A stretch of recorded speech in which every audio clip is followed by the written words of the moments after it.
Hello, my name is Maria Aranzamendi. I'm a nurse. I work as researcher at the Institute for Culture and Society of the University of Navarra in Pamplona, Spain. This session is on behalf of the RESPACC Erasmus Plus project about research for palliative care clinicians. In this session, we are going to talk about methodology and data collection coherence within qualitative research. We are going to briefly mention first the general objective, which is to reflect on key aspects of different data collection methods. The specific objectives of the session are to understand peculiarities of qualitative data collection methods, to reflect on the importance of coherence between research question and data collection, and to understand the fit between qualitative approaches and data collection techniques. As in any research, in qualitative research, there are also different steps that are common in research that need to be taken into account. And in one of the steps, the aspect that is related to methodology is key, and we have to make decisions about methodological issues. When we talk about methodology, we are referring to the science and the theoretical positions underpinning the research. It refers to the school of thought by which we conduct research. And these decisions are going to guide the method that we choose and also the data collection that we use. So we need to take into account that there are different methodologies within qualitative research and that we have to make decisions about which is the best methodology to follow for our research question. Like in the picture, there are different paths and we have to choose one and choose the best one to achieve our aim. Within the methodological decisions, there is also the data collection that refers to the methods or the procedures that we use to collect the data, the information. Important to choose the most appropriate data collection method. And there are different data collection methods that we can use in qualitative research, but they have some commonalities that we are going to mention now. There are four hallmarks of data collection in qualitative research. The first is that data collection implies direct interaction with people, with experts in the topic. Participants are experts in the topic, and we use different ways to get their point of view. The researcher is the instrument for data collection. The researcher is going to be the facilitator to get the access to the perspective of the participants or their experiences. Qualitative research is flexible, but it's rigorous. It has to be carefully planned, but it has some flexibility to adjust to the timing, the way that participants express, to their needs, and that's very useful when we are thinking on clinical contexts. Another hallmark is the sample size. The sample size is not so important in itself. We need to have sufficient participants to obtain high quality data that is so rich that helps to answer our research question. There are different data collection methods, and we have mentioned that there are some commonalities. But how we decide to use observation or interviews or focus groups, what can we take into account to make a decision about data collection? The advice will be to try to anticipate what you are going to do with your data, so that you ensure that you get the data that you need, but no more than what you need. So thinking ahead what you are going to do specifically with the data and to the response to each of the questions or observations is going to help to prioritize where to focus the data collection and where to emphasize, and maybe consider that some aspect that might be interesting for you might not be so relevant to answer your research question. So it's a way of optimizing making decisions about data collection techniques and thinking if it makes sense to combine different data collection methods or not. Let's use this example. We might have the same ingredients, bread, egg, bacon, but we might combine them differently. We can use them differently, and we will obtain different results. We might obtain in the left side a bacon sandwich with a fried egg, and in the right side an egg salad with bacon. So we have used the same ingredients, we might have used the same data collection methods, but we have used them differently, combined them differently, and obtained different results. So we need to take into account this example when we are making decisions about data collection. Same ingredients, make decisions how we use them because it influences on the results that we get. One type of data collection that we can use is observations. Observations help to see the real world, but we use also observation in our daily life, in our clinical context, so we need to take into account that as data collection method, observation is the selection, observation, and systematic recording of events, patterns of behaviors, and environments that are significant for the problem and the investigation. So it has to be conducted in a systematic way. So the observation is a systematic data collection approach to answer a research objective. It needs to be carefully planned and done with rigor. And this needs to be considered when we are thinking of using as data collection procedure. When to use observations?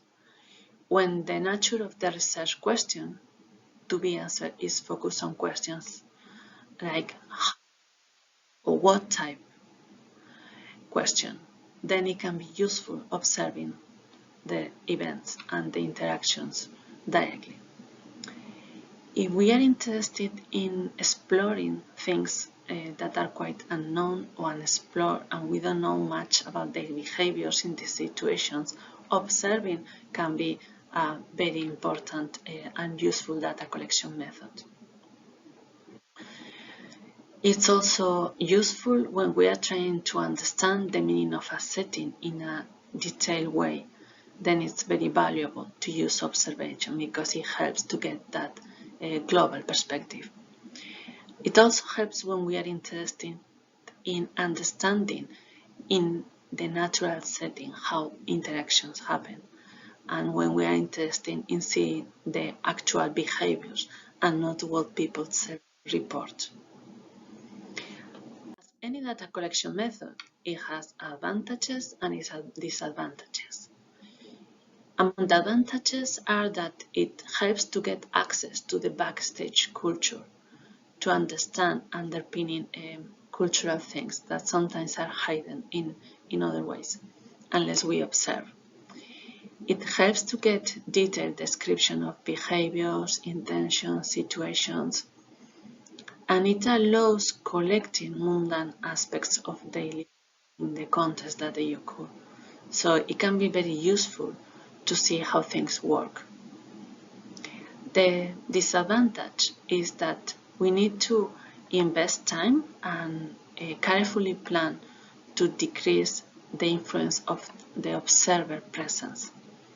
And there is one concept there that is called reactivity that reflects this idea that people might adjust their behavior just because they know that they are being observed. So there is need to carefully plan how we approach the context, how we are going to observe, how is going to be the interaction with the participants, and how we are going to invest time to decrease this adjusted behavior of the participants. That's something that concerns a lot usually researchers at the beginning, but it's something that can be really work and it can be decreased, and you can obtain high quality data in observation also if you carefully conduct it. Within observations, we have also to make decisions about the type of observation we are going to use. Depending on the degree of structure, we can talk about non-structured observation or structured observation. In qualitative research, the most common one is the non-structured observation. And to conduct non-structured observation, is very useful to have some general guideline of how we are going to record and register the information so that we can analyze them easier. So it's useful to describe the physical environment, then the participants, the activities and the interactions, and the frequency and direction. And having this general scheme is going to be useful to conduct non-structured observation. Other type of observation depends on the researcher role, and they are different levels, but the two big groups are the non-participant and the participant observation. In the non-participant observation, if you look at the picture, you can get an idea of what's about. It's about the researcher observing people but having no very active interaction with participants, with people who are observed. In the participant observation, if you look at the picture, you can see that the researcher is in the middle of the group. So is interacting with them and is watching, seeing, being in a way part of them. So there are different levels of participation, and that's something that needs to be decided when thinking to use data collection methods such as observations. So some general tips for conducting observations. Carefully plan the entry into the file work. This is going to be very important to obtain quality data. Look at the picture. The boy has the sandwich in his mouth and is trying to approach the pigeons. But he has to be very careful if he wants to observe the pigeons, because if he gets too close or approaches not very cautiously, the pigeons will start flying away. So he has to be careful to be watching, maybe not too close so that he can still see the pigeons and interactions of the pigeons. So it's this kind of idea. We have to carefully plan how to approach the participants. If we are in a clinical context, we might need to consider how we are going to get dressed, how we are going to introduce ourselves, and things like that. We need to identify also the unit of observations. What are we going to observe? It's verbal communication, non-verbal, it's behavior, it's the context. Where are we focusing our attention? We need to carefully be as unobtrusive as possible, as we have mentioned with the picture, and the observer has to have a naive approach, making an effort to really try to understand things from the observed people perspective, not trying to make quickly interpretations of the situation, going naive like a kind of white sheet. The data recording, it's very important, so it's important to have very good file notes and use a reflexive diary, writing down all the reflections that come to our mind. It's important that the file notes are descriptions of as objective as possible of what is being observed and not making judgment. We might have thought that one interaction or one behavior might be related or influenced by a specific aspect. We can write it down in the reflexive diary, but not on the description of itself or what is happening. The description has to be neutral. We need to keep the insider-outsider balance. We need to be part of the group in a way to get insider perspective, but at the same time be an outsider, have an external view to try to really understand and make sense of what we are observing. And within the observation period, it's common to have informal conversations in which we get also more information from the participants' perspective. And those are important, and those need to be also registered during the data collection process. Another type of data collection method can be interviews. The interviews help to understand people's experiences.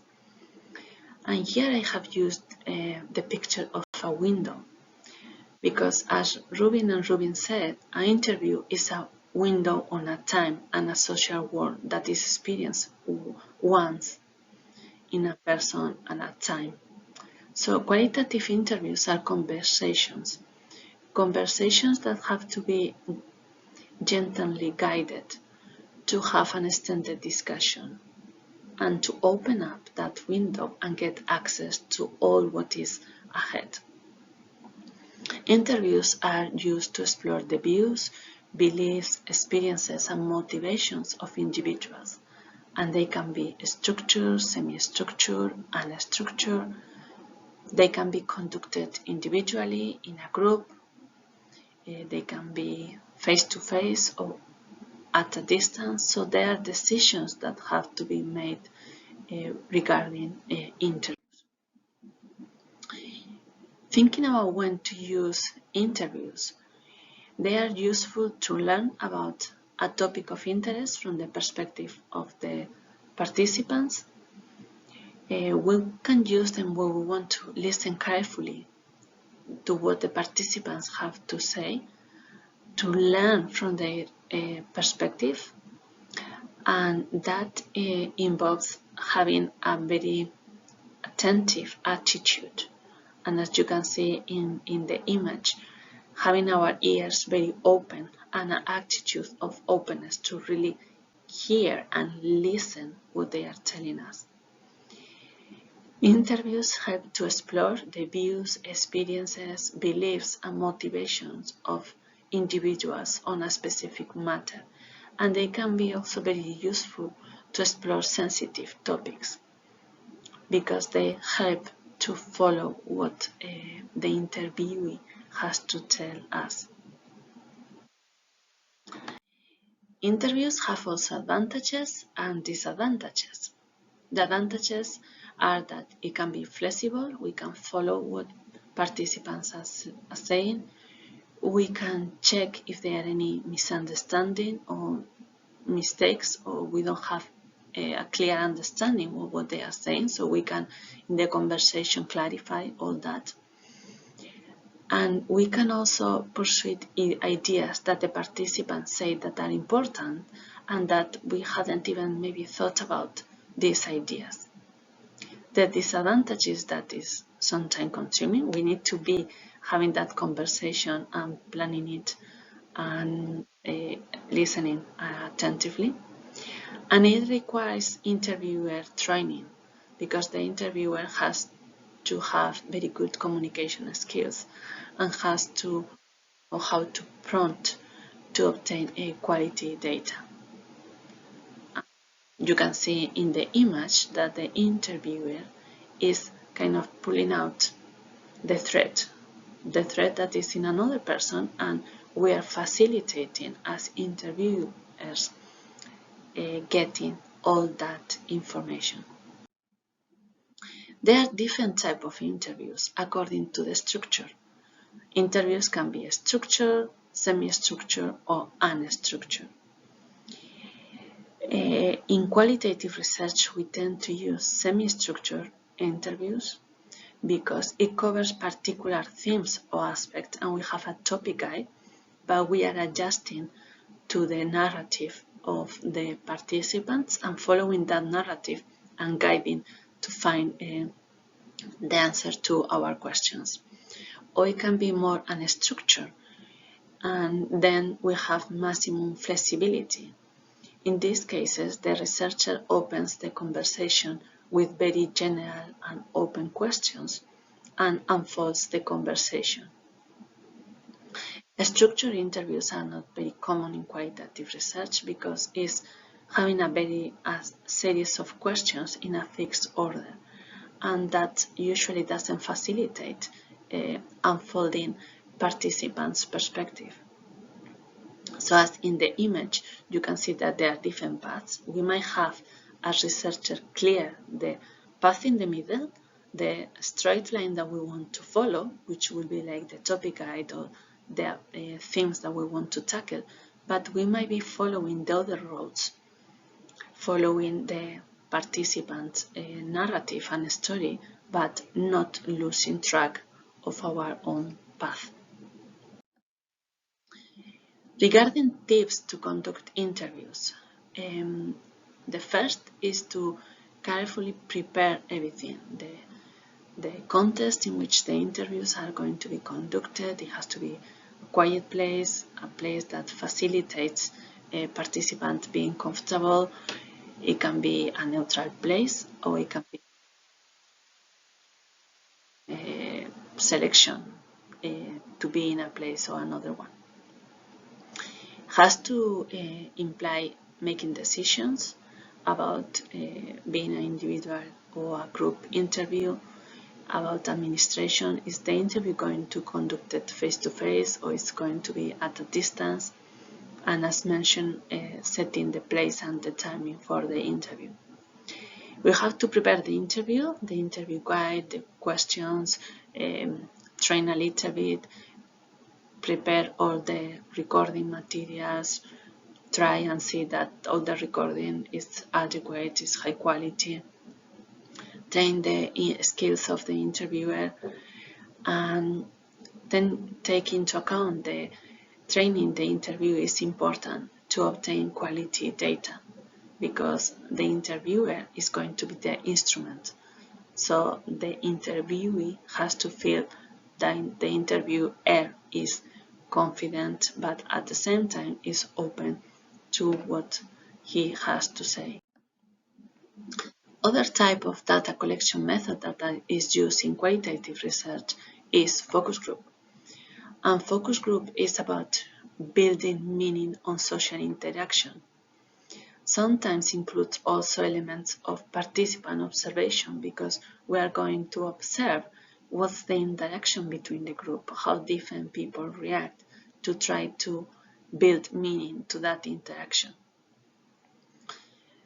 Its hallmark is the explicit use of the group interaction to generate data and insight that otherwise we couldn't get. It consists of gathering of participants under the direction of a moderator in order to discuss from the personal experience about a specific topic. So as you can see in the picture, is different people sitting around a table and talking and interacting about a specific topic. When to use focus group? When we want to highlight attitude, priorities, and conceptual frameworks. When participants to analyze and explore their experiences for themselves, from their own perspective, and as you can see in the image, build from each perspective the social interaction and the general view of the group. We also want to use focus group when we want to highlight different ways of talking or different attitudes, or identify cultural norms and values, social realities that are there and that we can more clearly see when we have a group interaction. Advantages of the focus group. It helps to collect a lot of data in less time because it's group information.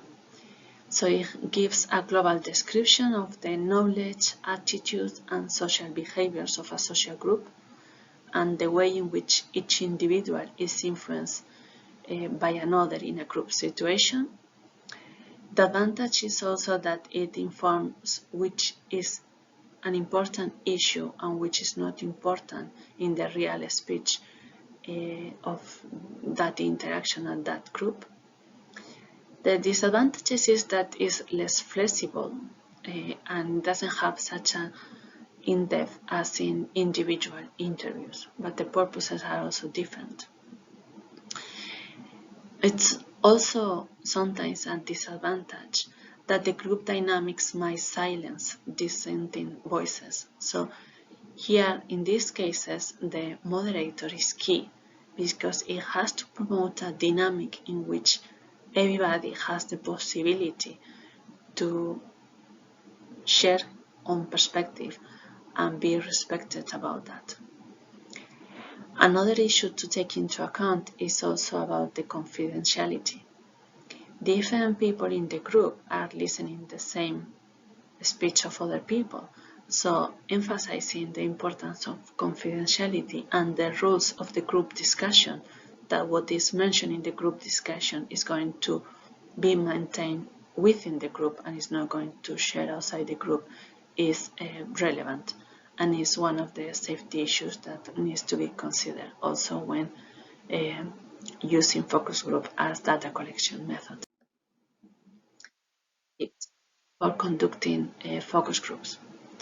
It requires careful planning because we have to make decisions about the group composition. We want to have a homogeneous group or more heterogeneous, or how we can balance the heterogeneity so that everybody shares a perspective in a safe way, and also influences the participation depending of the role that different participants might have, or if there is some underlying hierarchy within participants or not. So that needs to take careful planning. And also about the setting the place, the timing, the recording, organizing all that requires attention. The groups usually are between 4 and 12 participants. It's not recommended more than 12 because it's more difficult to manage the dynamics of the group, but also having very low numbers of participants also is not going to facilitate the group interaction. It's important that there is a moderating team, the moderator who is going to be guiding and moderating the discussion, and the assistant who will be focusing more on managing technical aspects, but also recording, taking notes about the interactions and the observation part of how people are interacting, and the non-verbal communication. It's important, and the assistant usually is also taking notes of that. It's important also to consider the administration if it's going to be a face-to-face discussion group or focus group, and it's also important to create the adequate environment, to find the adequate environment to have that focus group. And also we have to plan the training of the interviewee or the moderator. We have mentioned different data collection techniques, talking about the characteristic of each data collection, advantages, disadvantages, and some general tips. And here we will have to take into account that there are many varieties, all of them have pros and cons, but that we have to make coherent decisions. In the picture, you can see that there are elements there that are not coherent with the global view. So in research, it's similar. There has to be a coherence between methodology and data collection. But all this has to be coherent with our research question and with the different steps of the research process, and also with the data analysis that needs to be conducted to achieve our aim in research. Thank you for your attention.